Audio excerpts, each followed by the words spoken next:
Estoy aquí y vamos a platicar un poquito de un tema que va a parecer que sale de repente del Dharma, pero no. Estaba yo pensando en cómo hablar del tema, porque a veces estos temas del sustento son un poquito difíciles de tratar. A veces podemos sentir que son temas muy personales, que son temas que no son públicos, que no son políticos. Podemos pensar que son temas pues eso, muy privados, ¿no? Y entonces tratar esos temas de qué como, qué me pongo, que podrían incluso hasta sentirse como un ataque personal, pero realmente no lo son. Cuando estamos practicando el Dharma desde el budismo, gran parte de nuestra práctica es mirarnos. No es tanto mirar hacia afuera, sino mirar hacia adentro. Y ese mirar hacia adentro es dilucidar por qué hacemos lo que hacemos. ¿De dónde vienen las cosas que yo hago, las cosas que yo digo, las cosas que yo pienso? Y entonces cuando estaba pensando en cómo aproximar esta plática, dije, bueno, pues primero voy a hacer eso. Y entonces esa primera parte es un ver hacia adentro, ¿por qué hacemos lo que hacemos? Primero, y luego ya en una segunda parte, bueno, ahora sí que nos dice el Dharma sobre eso que hacemos. ¿Ok? Entonces empezamos. Lo puedes poner como pantalla completa, de hecho. Ajá. No, modo presentación porque es el PDF. Bueno, si no se queda así, no pasa nada. Entonces quiero nada más abrir con una pequeña cita que me gusta mucho del Majjhima Nikaya. Este es un sutra de los primeros que se tienen del budismo temprano y dice, dejar de lado la violencia con respecto a todos los seres, tanto los que están quietos como los que se mueven. No se debe matar a una criatura viviente, ni causar la muerte, ni aprobar que otros maten.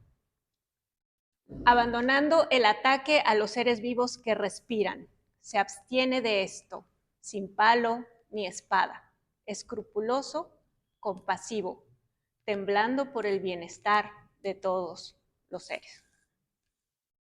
¿Ok? Entonces vamos a empezar. Esto nada más que se quede ahí como volando en el aire. Y entonces empieza la primera pregunta. Perdón, soy maestra, entonces se me da mucho por preguntar cuando estoy dando clase. ¿Por qué consumimos a otros animales? Bueno, en mi caso personal, por prescripción médica, porque realmente a mí no me gusta la carne, soy adoradora de los animales. Y si acaso como pollo, por mi parte yo no tendría problema en los doctores muchas veces dicen que Vamos a hablar de eso ahorita. ¿Qué más? Ajá, cultural. claro. No, no pienso que no se come carne. Exacto, muy bien. Muy bien, perfecto. La, por historia, sí. Pues la que sigue, por favor. Pues sí, justamente eso. Hay básicamente tres rubros principales desde los cuales podemos responder esta pregunta. Uno, pueden decir que es una cuestión biológica, evolutiva, que es una cuestión de nutrición. La segunda tiene que ver con cuestiones históricas que van marcando un patrón cultural. Y la tercera es una cuestión que es más bien económica e incluso política. Nos guste o no, todo es política. Entonces, la que sigue, por favor. Entonces, primero vamos a hablar, porque se dice mucho, no, es que necesitamos comer animales porque si no nos vamos a desnutrir y demás. Yo soy veterinaria, como ya les dijeron, y me dedico especialmente a fauna silvestre. Entonces, yo atiendo también incluso a primates no humanos. Y cuando estás atendiendo primates no humanos y tienes que diseñar dietas, pues te das cuenta que no existen los primates carnívoros. No existen. Hay primates que comen más frutas, hay primates que comen más hojas, Y habemos unos como los seres humanos y los otros grandes simios, somos en general lo que se conoce como omnívoros. Eso lo que quiere decir es que básicamente podemos comer de todo. Si observamos las dietas de nuestros primos más cercanos evolutivamente, que son los otros primates, gorilas, chimpancés, orangutanes y bonobos, pues vemos que su consumo de animales es muy bajo. Comen, la mayoría de lo que comen son alimentos vegetales y hay algo que se llama como omnívoro oportunista. Aprovechas la oportunidad que tienes. Y si en este momento puedo cazar un ave o algo, lo aprovecho, pero no es algo que sea esencial. De hecho, estaba pensando, ¿y cómo puedo ejemplificar esto? Pues miren, esa bolsita que puse ahí es de un animalito que utilizamos mucho en fauna silvestre, una marca que se llama Masuri. La utilizamos mucho porque son alimentos, hagan de cuenta, como croquetas, pero las hacen para un montón de especies animales. Nos sirven mucho porque son de muy buena calidad para alimentar animales que no están en vida libre. Y ahí les puse los componentes principales del masuri, que es para primates. Y si ven, es harina de soya, cáscara de soya, pulpa de remolacha, proteína de maíz, avena, orujo de manzana, melaza. En ningún momento aparecen alimentos o ingredientes de origen animal. Entonces creo que eso a veces no nos queda claro, y ahorita vamos a ver las otras razones por las cuales a veces no nos queda claro que la carne como primates no es un componente esencial. Estoy hablando ahorita de generalidades. En general, no es algo que sea necesario desde el punto de vista biológico evolutivo. Y el caso de la nutrición es un poco particular porque, para bien o para mal, la cuestión nutricional está muy influida por cuestiones sociales, y ahorita vamos a seguir con eso. Pero también, para que quede un poquito más ejemplificado, el problema que tenemos ahora con nuestro consumo de productos de origen animal es que nos enferma. O sea, ¿su perro alguna vez se le han tapado las arterias por comer carne todos los días? No, porque es un verdadero carnívoro. ¿Y a nosotros qué pasa si todos los días me como mis kilos de carnitas? Pues me va a tapar el corazón y me va a morir del ataque al corazón. ¿Por qué? Porque no somos carnívoros. Somos omnívoros oportunistas. Entonces, más allá de una cuestión de salud, a este nivel ya nos enferma más que otra cosa, pero bueno, vamos a seguir viendo. Sigue. ¿Qué pasa entonces con nuestra historia, con la cuestión cultural? Pues claro que sí, somos cazadores, ¿no? Y ahora más con este discurso del macho alfa cazador, que por cierto, ¿no? Pero sí, se daba la cacería de subsistencia, pero pues era oportunista, como nuestra definición biológica lo dice. Claro que se salía y se cazaba, pero no iban a salir todos los días. O sea, no vas a arriesgar tu vida todos los días, era algo esporádico. Y si lo pensamos, ubicándonos en México, pues nuestra dieta prehispánica estaba sostenida principalmente por lo que se conoce como la milpa, que son estos cultivos que funcionan muy bien biológicamente, en donde hay maíz, donde hay frijol, donde hay calabaza. Y con eso podíamos sustentar nuestra dieta perfectamente. De hecho, incluso se nos conoce como hijos, hijas del maíz, como pueblo. Pero ¿qué pasa? Bueno, que llegan la colonia española y es ahí cuando llega la ganadería. No había ganadería en América.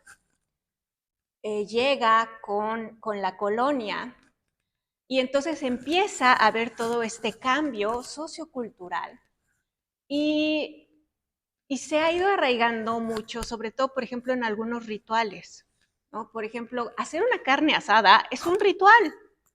Desde que vas a comprar las cosas, desde que lo organizas, quién viene, hay una división del trabajo muy clara entre quién hace la carne y quién hace la ensalada, que no vamos a hablar ahorita de cosas de géneros, pero ahí también está metida. O por ejemplo, pensemos en la Navidad. ¿Cómo vamos a hacer la Navidad sin el pavo navideño o el lomo? Como que...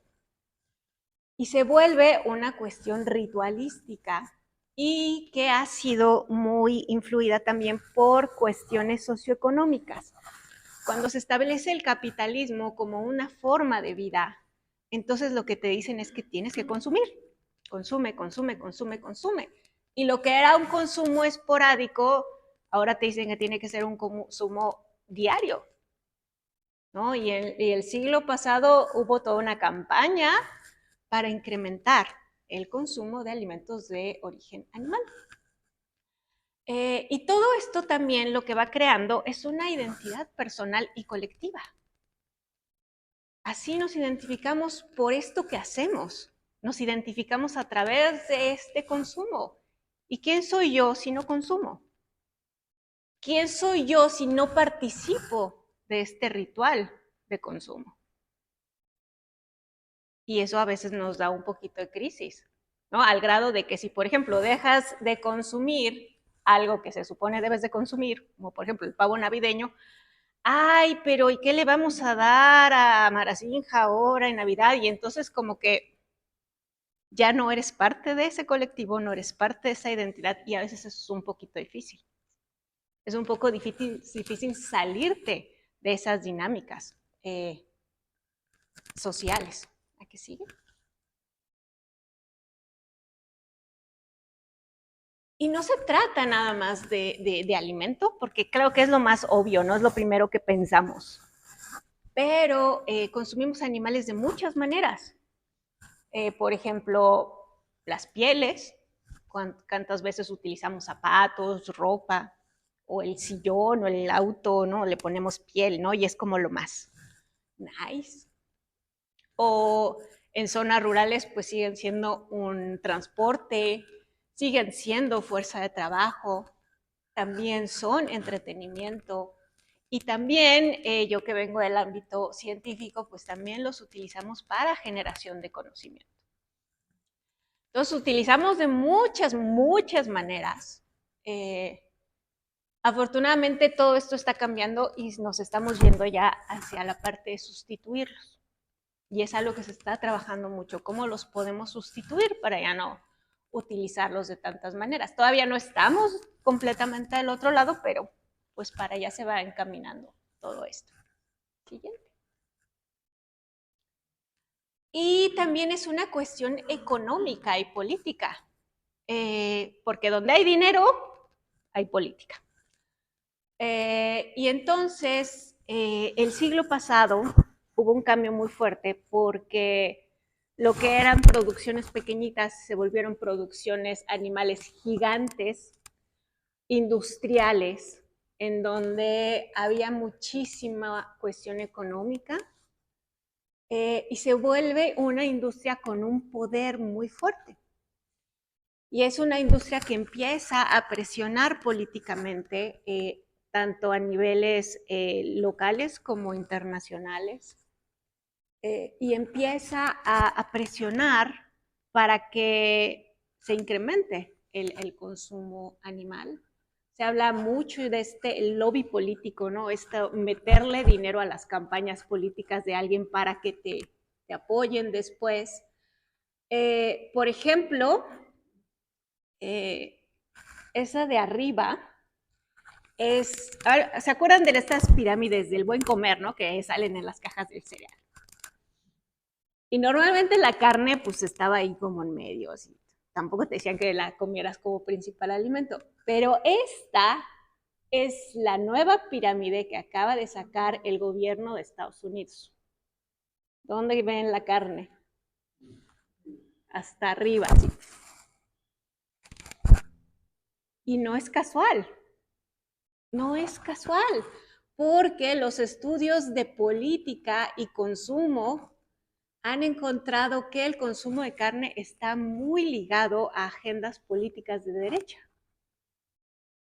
Y no es casual que el gobierno más derechista que tenemos ahorita aquí arriba saca esta nueva pirámide de la alimentación.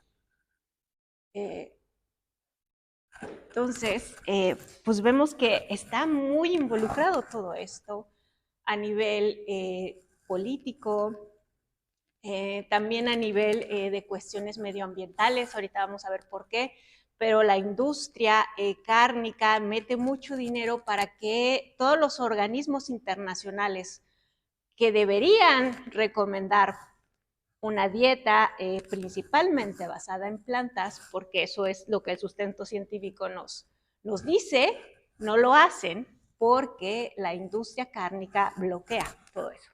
Y por eso no nos lo dicen. No nos lo enseñan nada porque está muy bloqueado todo eso. ¿Siguiente?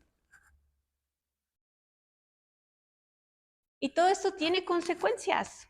O sea, no es algo trivial, no es, ay, mire, no tengo nada que hacer, vamos a hablar de esto. No, tiene muchísimas, muchísimas consecuencias. Lo primero que podemos pensar es en cuestión de sufrimiento y muerte animal, por supuesto. Y si estamos hablando de esto en un ámbito budista, en donde se habla de conciencia y se habla de un continuo de conciencia, y donde se concibe que la conciencia no es exclusiva de los seres humanos, sino que también está en los otros animales y que hay una continua entre esa conciencia animal y la conciencia de los seres humanos. Imagínense que estamos aportando al continuo de conciencia maltratando animales. Es algo que como budistas nos debería alarmar. Son animales que están muriendo y que están pasando a su siguiente vida y están muriendo en las condiciones terribles. Así los estamos mandando. Imagínense. Y no nada más eso, ya poniéndonos en cuestiones más mundanas, estos animales representan un riesgo zoosanitario, es decir, de transmisión de enfermedades. Busquen nada más qué está pasando con la influenza aviar y las producciones de aves. Es un tema fuertísimo del que nadie está hablando.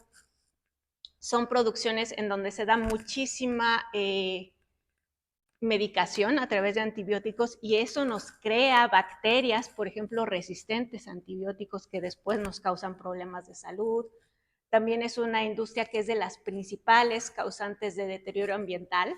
¿Por qué? Porque se necesita deforestar, tanto para tener a las vacas como para darles de comer. Eso causa que la biodiversidad se acabe, eso es lo que quiere decir la defaunación. También son de las industrias que más causan gases de efecto invernadero y por tanto también promueven el cambio climático.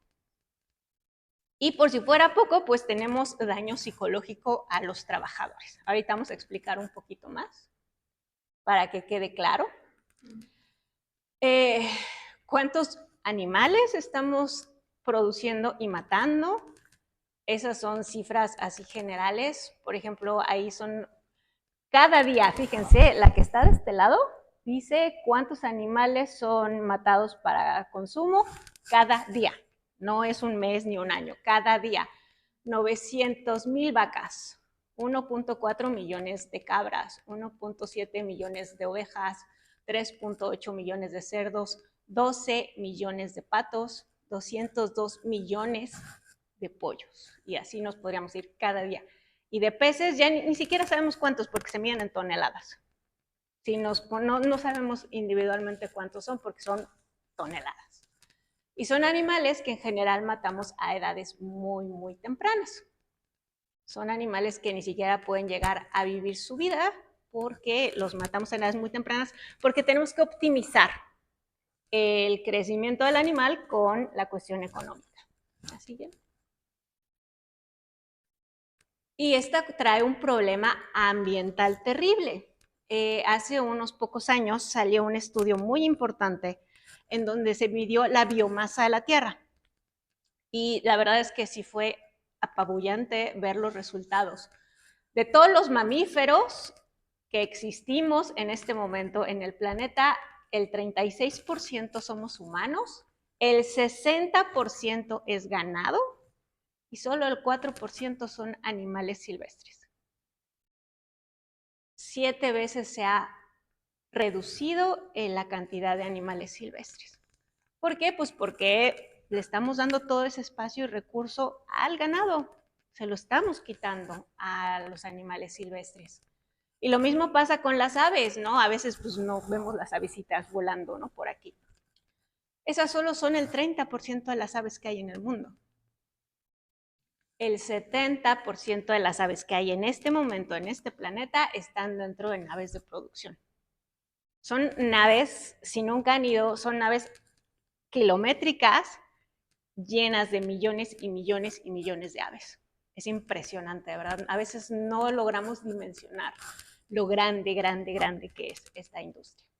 Y tanto su impacto ambiental es enorme. ¿Por qué? Pues porque ahí podemos ver el impacto de algunas dietas. Está desde la dieta española hasta una dieta absolutamente sin productos animales.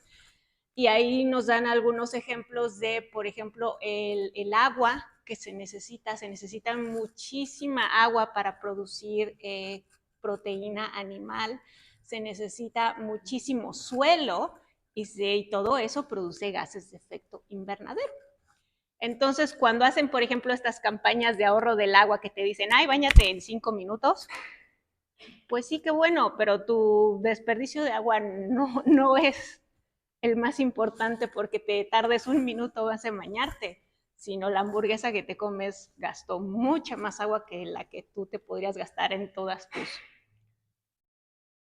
tus regaderazos.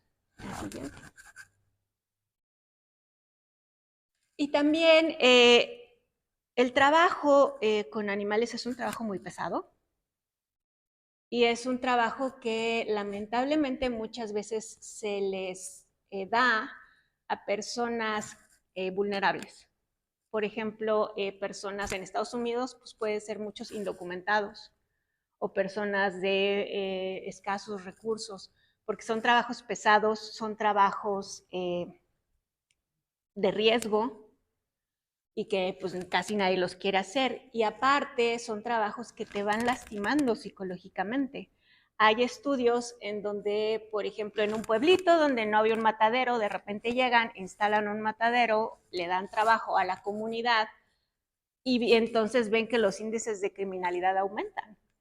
Porque imagínense el daño psicológico que debe ser estar matando y descuartizando animales todos los días. Es un daño psicológico terrible. Entonces, si a ustedes no les interesan los animales y dicen, no, a mí esos que me importan los humanos, pues también los humanos somos afectados por este tipo de problemas o por la contaminación. Justo en Yucatán hubo un juicio muy importante porque en Yucatán hay muchas granjas de producción porcina, de cerditos, y estas granjas se están contaminando los cenotes. Entonces, cuando ustedes van a su viaje maravilloso a los cenotes están contaminados por la industria de los cerdos y hubo eso no se oye muy feo, ¿no? Por la industria de producción de cerdos, porque los cerditos no tienen la culpa. Y entonces hubo unos niños que demandaron a estas industrias porque ellos tienen un derecho humano a un ambiente sano y estas industrias les están dejando un ambiente insano. Afortunadamente los tomaron en serio a estos niños y ganaron. Y entonces pues ahorita está todo el relajo de cómo se va a reorganizar todo eso. Siguiente. Entonces, ¿por qué todo esto? Que suena muy feo, yo sé que suena feo, perdón, pero es que lo que yo quería dejar en claro es que no es nada más un gusto, porque dicen, ay, pues muy mi gusto. Sí, te gusta, qué bueno, pero no es solo eso. Y no es solamente una decisión personal. Una decisión personal es si me pongo esta blusa o la otra. Claro, ¿a quién le afecta que yo me ponga esta blusa o que me ponga la otra? Pero si yo tengo un consumo que causa este impacto en otros seres y en el mundo en general, pues no es solamente una cuestión personal. Sí, y aparte, pues no es algo que a mí se me ocurrió. Yo no nací y dije, sí, voy a comer carne todos los días. No, es un condicionamiento sociocultural, es una cuestión política que me está atravesando y todo esto tiene consecuencias graves. Y si estamos en un recinto budista, y si han venido más de una vez, seguramente han escuchado esta frasecita de por el beneficio de todos los seres. Y a veces lo decimos así como, sí, mi burrito sabanero y por el beneficio de todos los seres. ¿Qué significa realmente eso? ¿Quiénes son todos los seres?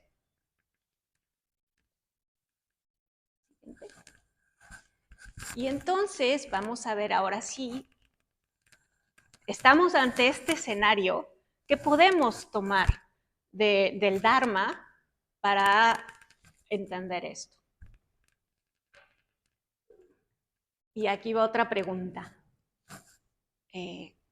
¿Para qué se quería iluminar el Buda? No tenía nada que hacer y dijo, ya sé, me voy a sentar abajo de ese árbol hasta que me ilumine. Salud. ¿Para qué se iluminó el Buda? ¿Para qué dejó un palacio precioso con sirvientes, mujeres, dinero, fama, para irse a vagar por las calles de India? ¿Se acuerdan para qué se quería iluminar el Buda? Para lograr el cese de la realidad. Exacto. Siguiente. Sí, él tenía un problema. ¿Se acuerdan que vio estas 4 escenas en donde ve la enfermedad, la vejez, la muerte? Y eso le causó un problema. Entonces, ¿cómo puedo yo salir de ese sufrimiento? Entonces, él lo que quería era aliviar el sufrimiento. Y entonces la práctica budista no es nada más una cuestión personal, sino que es una misión. Una misión en el sentido de que es un motivo, una razón de ser y hacer.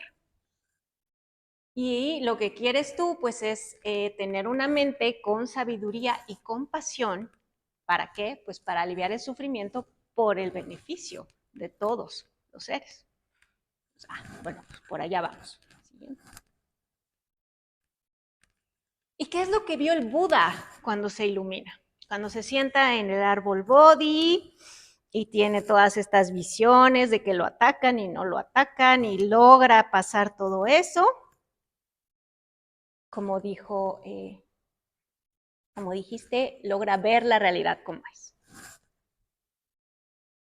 ¿Qué es lo que vio el Buda? Bueno, pues vio esto que se supone es la realidad como es y que él llamó Pratitya Samutpada.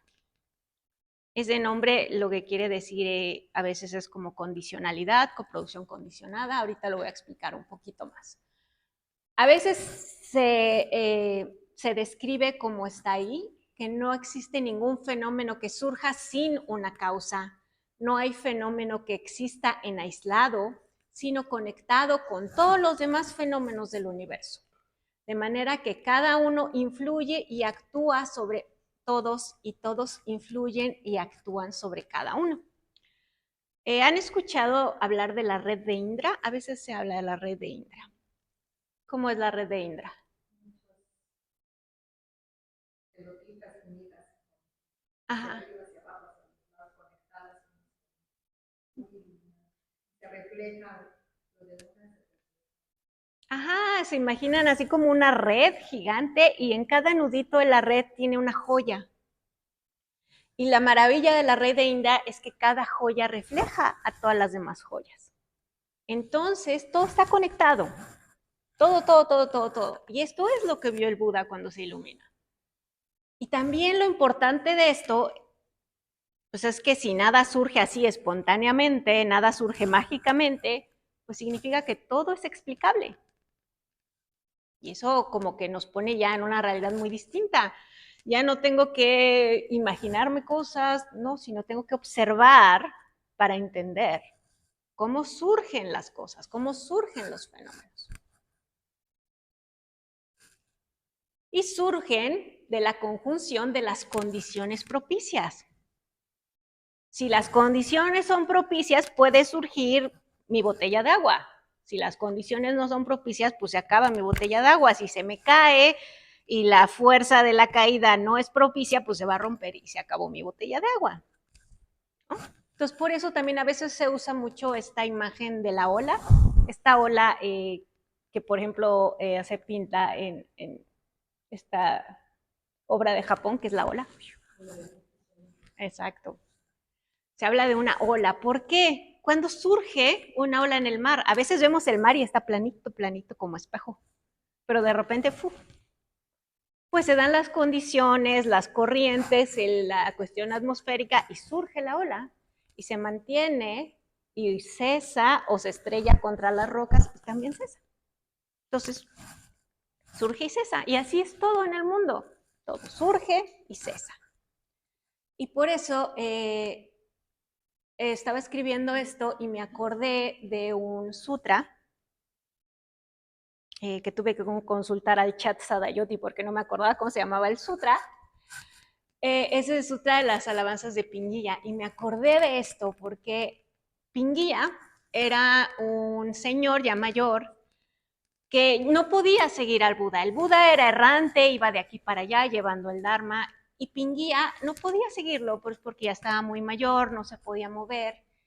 Y él decía, bueno, no importa, porque yo tengo a mi maestro, al Buda, siempre conmigo. Ahora sí que tú estás siempre en mi mente, y siempre estaba en su mente, ¿no?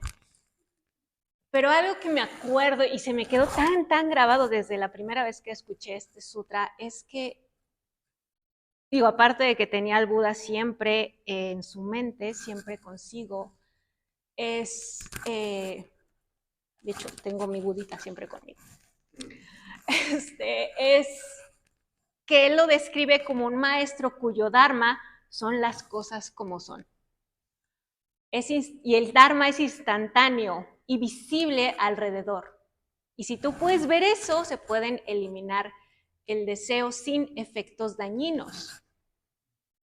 Porque no se trata de prohibirnos cosas, no se trata de lastimarnos, no, se trata de entender y a partir de entender la realidad, actuar en consecuencia. Siguiente. Y entonces cuando hablamos de esta pratitya samutpada, de esta condicionalidad, de esta realidad, pues aplica a todos los fenómenos, incluidos nosotros, nosotras como seres vivos, que somos una secuencia e integración de procesos, un agregado molecular temporal, podríamos verlo así, y todos los fenómenos compartimos esto mismo. Las mismas leyes físicas, químicas, biológicas, pues nos aplican a todos, tanto a esta cosita de madera como a mí.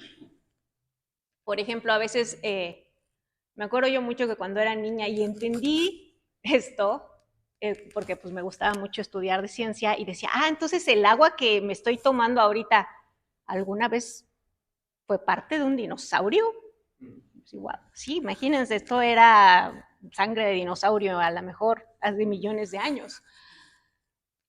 Y eso pues nos deja integrados, integradas en el mundo. Somos una continuidad biológica evolutiva. Estamos dentro de este mundo. No estamos en el Olimpo allá con los dioses. No, somos parte del mundo. Siguiente. Y entonces esta idea que nos trajeron de Europa del dualismo, ¿no? El dualismo cartesiano y todo esto, en donde se ve al ser humano por allá y la naturaleza por allá, pues no tiene sentido. Si lo vemos desde el Dharma, no tiene sentido. Desde el Dharma lo que hace sentido es lo contrario, que existe este mundo que es donde está todo esto que llamamos naturaleza, y somos una partecita de toda esta naturaleza, de todo este mundo. Y esta es una visión que podríamos decir que es desde la no dualidad. No estoy separada del mundo, no estoy separada de ustedes, no estoy separada del pasto, no estoy separada de las aves. Somos un continuo. Siguiente. Y entonces, desde la no dualidad, pues los seres humanos estamos en relación, no por encima, no arriba, no como dominio, no, estamos en relación directa con esos otros seres y con el medio ambiente. A mí a veces me gusta pensarlo como una relación íntima, íntima en el sentido de cercana. estoy en intimidad con el mundo porque estoy cercana al mundo y al grado que puedo sentirlo. Lo puedo sentir. ¿Cuántas veces al día nos detenemos para sentir el mundo? Para sentir el pasto, sentir el sol, sentir el árbol, sentir a mi perro, a mi gato, sentir el mundo, sentir a Sarvaprava y tocarla. Ah, mira, ahí está Sarvaprava. Y cuando estás en intimidad con el mundo, también puedes desarrollar emociones como la compasión, porque ya no me eres ajena. O sea, si ella sufre y la considero ajena, pues puedo hacerme la loca. Pero si ella sufre y la considero cercana a mí, pues entonces me preocupa y quiero que esté bien. Y si vemos que la cabrita está mal y la siento cercana a mí, pues me preocupa y quiero que esté bien. Y así es como la visión del mundo nos lleva a sentir el mundo y nos lleva a preocuparnos por el mundo. Y entonces esto hace que el budismo, de manera muy orgánica, haya desarrollado una ética que se preocupa, ahora sí, con todas las letras grandes, por todos los seres. Probablemente hayan escuchado este sutra, que es el Karanilla Metta Sutra, que a veces se llama el Sutra del Amor Universal. No lo voy a leer todo, solo un pequeño fragmento, que es el que es relevante en este momento. Y dice que todos los seres que existen, débiles o fuertes, altos, corpulentos o de complexión mediana o baja, pequeños o grandes, todos, sin excepción, visibles o invisibles, los que viven lejos o cerca, los que ya nacieron y los que están por nacer, que todos ellos sean felices. Así como una madre protegería a su único hijo, que tuviera que arriesgar, aunque tuviera que arriesgar su vida, que así yo cultive un corazón sin límites, abierto a todos los seres. Siguiente. Entonces ese fue en el budismo más temprano, hace 2500 años.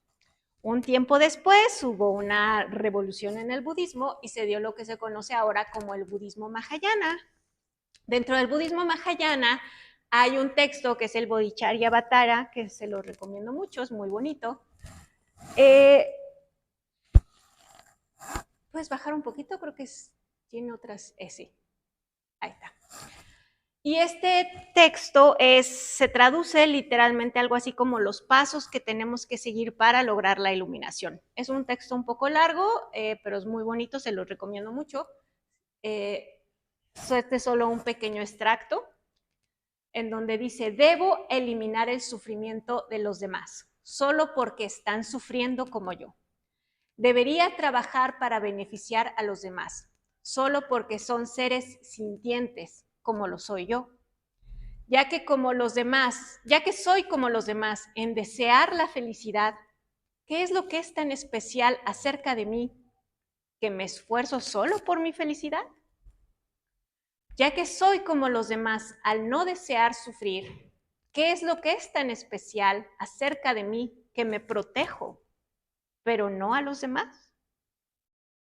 Y la conclusión de Shantideva, que es el autor de este texto, es: no hay disputa. Si ha de ser aliviado todo el sufrimiento, debe ser aliviado. Yo también soy un ser sensible. Algo muy interesante del budismo es que desde el principio deja muy en claro esta consideración de que los otros animales también son seres sintientes y por tanto también sufren y sienten.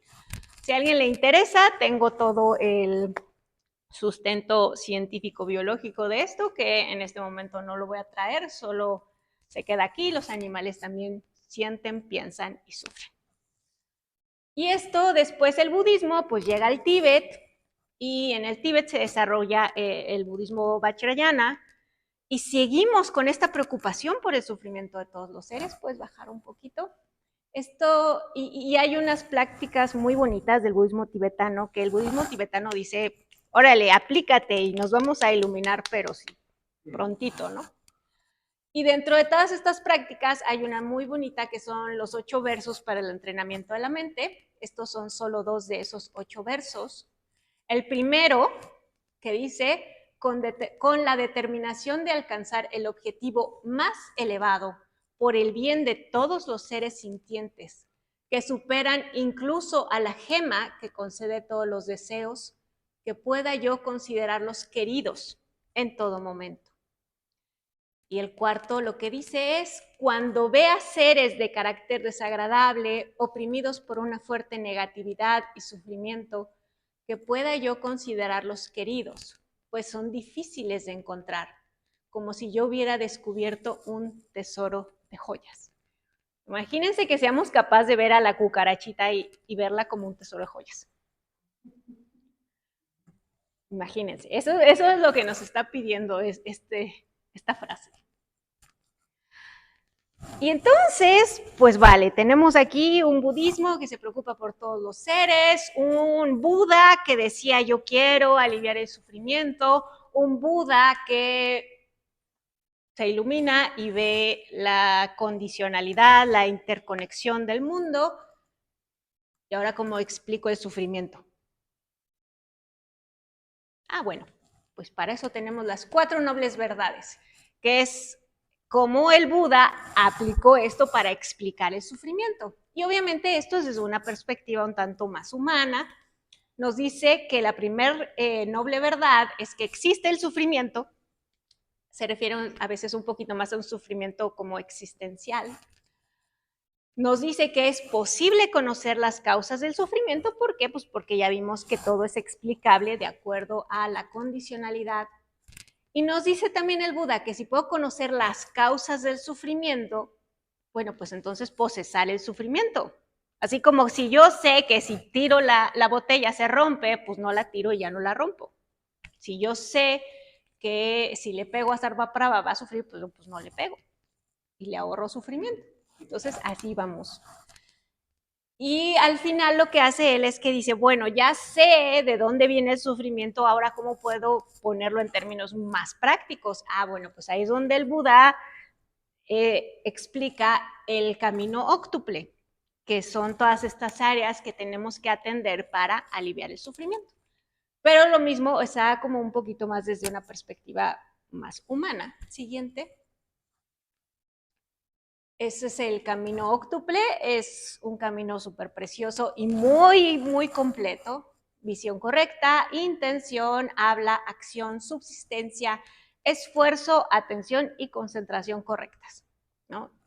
Y si algún día me invitan y hacemos un curso, podemos ver cada uno de estos, pero ahorita, como nada más la plática, nos vamos a centrar solo en el quinto, que es el de subsistencia correcta.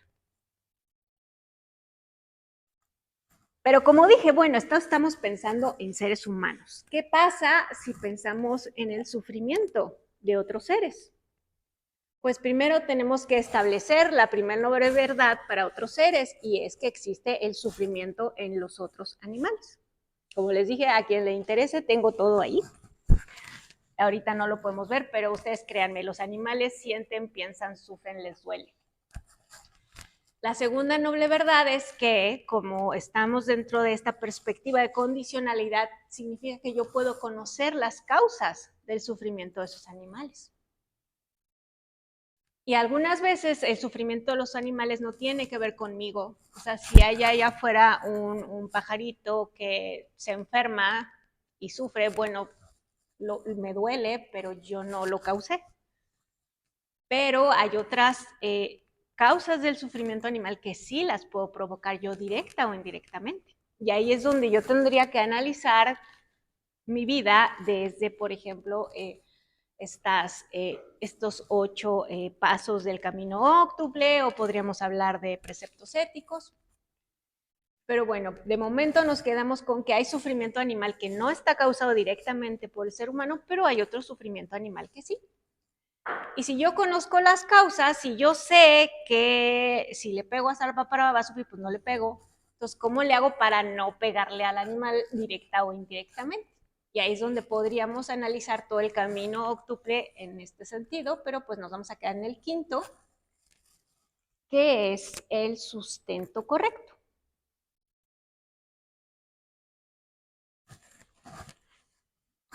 En la que sigue, ¿cómo puedo tener yo una subsistencia correcta desde esta perspectiva? Y bueno, si nos vamos a los textos del budismo temprano, pues el mundo era muy distinto hace 2500 años. No teníamos el súper ni nada de eso. Pero desde entonces, los primeros textos nos dicen que se aconseja no comerciar con animales. Ni vivos ni muertos. No comerciar con animales, punto. Esto obviamente ya va mucho más allá del sustento. Pero desde ahí vemos que entonces el consumo animal no es algo neutro para el budismo. Porque desde que nos está aconsejando desde hace más de 2000 años no comercies con animales, pues es que algún foquito rojo estaban viendo tanto el Buda como los primeros maestros del budismo. Y entonces, ¿cómo puedo yo tener una injerencia actualmente en este comercio de animales? Más allá de lo que hablamos, ¿no? Por ejemplo, del consumo, puede haber directamente, dependiendo de tu profesión, por ejemplo, quienes nos dedicamos a la ciencia, a la medicina, quienes directamente están en cría de animales, quienes directamente trabajan con animales en espectáculos o en otras áreas, pues ahí es como muy directo. Pero pues también está toda esta parte del comercio de productos y subproductos de la producción de la explotación animal. Y entonces hay que pensar que aunque muchas personas no pueden estar directamente involucradas en dañar a los animales, a veces sí pagamos por ello. Yo estoy pagando por ello. Entonces, no es algo ya directo. O sea, el mundo se ha vuelto tan complicado que lo que antes el Buda decía, bueno, pues si ves a alguien vendiendo carne, pues no le compres y ya. Pero ahora el mundo está tan complicado que a veces sin darme cuenta, ¿no? Yo tengo muchos amigos, amigas que son veganos, veganas así muy estrictos y se la pasan de verdad diseccionando el mundo porque hasta donde menos te ocurre hay un subproducto animal, así es de verdad alucinante. Entonces a veces no podemos escapar del todo de esto. Y entonces lo podemos pensar así como estas huellas ecológicas, ¿no? Que te dicen, calcula tu huella ecológica. Imagínense si calculáramos nuestra huella de sufrimiento animal. Está bien difícil y en la vida moderna es hiper, mega, ultra difícil realmente tener un impacto cero en cuestión de sufrimiento animal. Está muy difícil. Está tan engranado que es muy difícil. Siguiente. Y como les dije, pues tiene que ver en dónde estoy ya trabajando personalmente, qué estoy consumiendo y demás. Pero ahora, ¿qué hacemos? O sea, lo prohibimos, hacemos una prohibición terrible, o empezamos por desincentivar, o cómo le hacemos. Porque pues no es nada fácil decir, se acabó la producción animal. No, no se puede. Pero pues lo que sí podemos hacer es pues analizar nuestra vida, ¿no? Y ver cuáles son mis necesidades vitales, cuáles son necesidades no vitales, y empezar así como a desmenuzarnos poquito a poquito. Tampoco se trata de flagelarnos, ni de martirizarnos, ni de inmolarnos, sino ir poco a poco como desenredando nuestras vidas. Y si vamos desenredando nuestras vidas, pues vamos a ver cómo puedo ir cambiando, ver que a lo mejor hay algunas actividades que sí podemos a lo mejor terminar o a lo mejor rechazar completamente. Hay algunas que a lo mejor todavía no. ¿No? Por ejemplo, si tenemos lo más reciente que pasó con la pandemia, tenemos un riesgo sanitario y nos llega una vacuna cuya producción involucró animales, ¿qué hago? Es una cuestión de salud, por supuesto. Entonces, como les dije, es difícil, pero podemos empezar como a desmenuzar nuestras vidas, desenredar nuestras vidas. Y ahora, cuando hablamos de esto, también vemos algunas objeciones, como por ejemplo quien dice, ¿no?, que el Buda comía carne. ¿Es cierto? Hasta donde sabemos. Pero hacer ese tipo de aseveraciones no ayudan mucho. ¿Por qué? ¿Acaso ustedes son mendicantes de hace 2500 años en la India? No. Entonces tenemos que contextualizarnos y contextualizar al Buda y por qué el Buda hacía lo que hacía. Si el Buda decía que no había que comerciar con animales, si el Buda decía que no deberías de ser la causa por la cual maten a un animal exprofeso para darte de comer, porque si comía, pues porque él vivía de lo que le daban. Y entonces él pasaba casa por casa y pues lo que había en la casa es lo que le daban. Y él en ese sentido no podía decidir qué comer y qué no. Pero pues nosotros no estamos en esa situación, nosotras sí podemos decidir. Si tenemos una injerencia más grande en nuestro consumo. Entonces hay que contextualizarlos. Luego dicen, no, pero es que el consumo de animales no está prohibido en el budismo. No, porque el budismo no es una filosofía prohibitiva. El budismo es una filosofía un poco más pedagógica, en el sentido de lo que te insta es a meditar, a estudiar, a practicar, para que poco a poco tú vayas comprendiendo la realidad, tú vayas desarrollando emociones positivas, por ejemplo, como las brahmaviharas, y a través de eso, eventualmente tú vas a decir, no me quiero comer este animalito porque sufre, pero no te lo dice directamente, porque lo que no quiere es que haga algo nada más porque lo dice la regla. Lo que el budismo quiere es que yo haga o no haga algo porque voy avanzando en mi comprensión de la realidad y voy avanzando en la depuración de mi mente y la depuración de mis emociones. Entonces, por eso es que no está prohibido, es cierto, pero es por eso, porque es un camino muy particular. No hay mandamientos en el budismo, no hay dogmas en el budismo, justo por eso, porque se trata de un camino de espiritual hacia la iluminación, que no debe ser forzado, sino trabajado. Y por tanto, sí, estrictamente no es necesario dejar de consumir animales para tener una práctica budista, es cierto, pero también es cierto pues todo lo que ya vimos que hay sobre el sufrimiento animal. Y si yo estoy tratando de iluminarme para aliviar el sufrimiento de todos los seres, pues entonces es un área que debería preocuparme por todas las consecuencias que tiene. Entonces aquí tenemos que hacer un juego un poco truculento entre mediar entre una prohibición absoluta y forzada, y a veces caemos un poquito en la indulgencia, bueno, sí, pero qué tanto es tantito, pero es un camino un poco complicado, pero pues ya sabemos, camino medio, tenemos que mediar entre esto.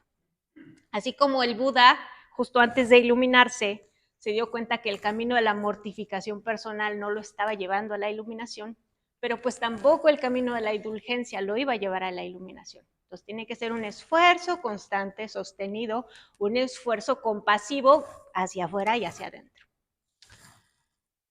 Y contextualizándonos todavía más, ¿qué pasa con nuestra orden, con la orden Triratna? Pues como sabrán o no sabrán, ese es el fundador de nuestra orden, Urgyen Sangharakshita.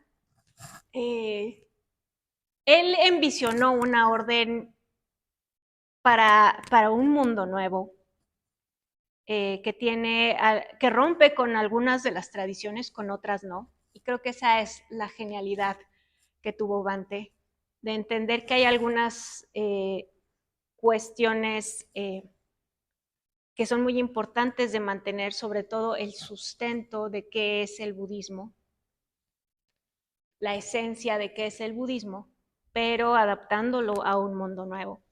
Entonces, por ejemplo, en algunas órdenes que son muy antiguas, hay una división muy clara entre las ordenaciones de hombres y mujeres. En Triratna no tenemos eso, tenemos exactamente la misma ordenación, lo cual fue revolucionario y es súper importante. Entonces, Bhante pues vio eso. Bhante es como un mote cariñoso que le decimos a nuestro maestro Bhante. Él vio eso. Y una de las cosas que él dejó muy en claro es que su visión de nuestra orden es que es una visión en donde las personas fuéramos vegetarianas.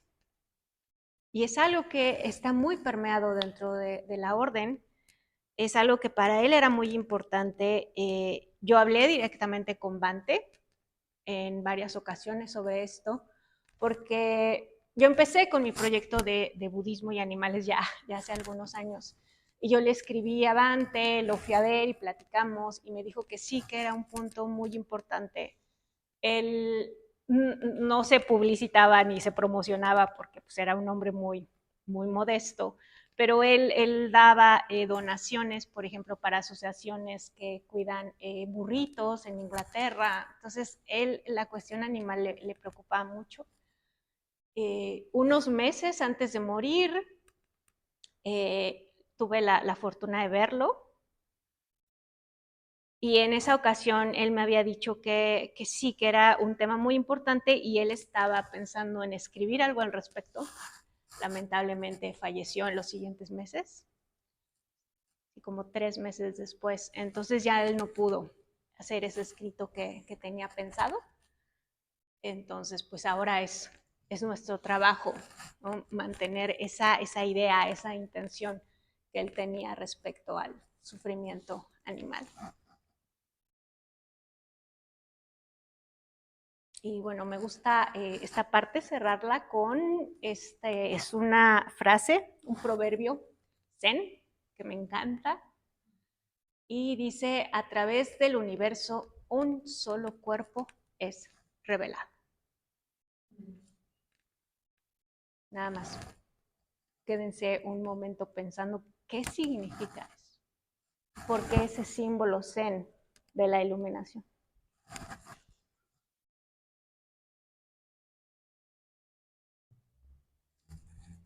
Esta es una frase,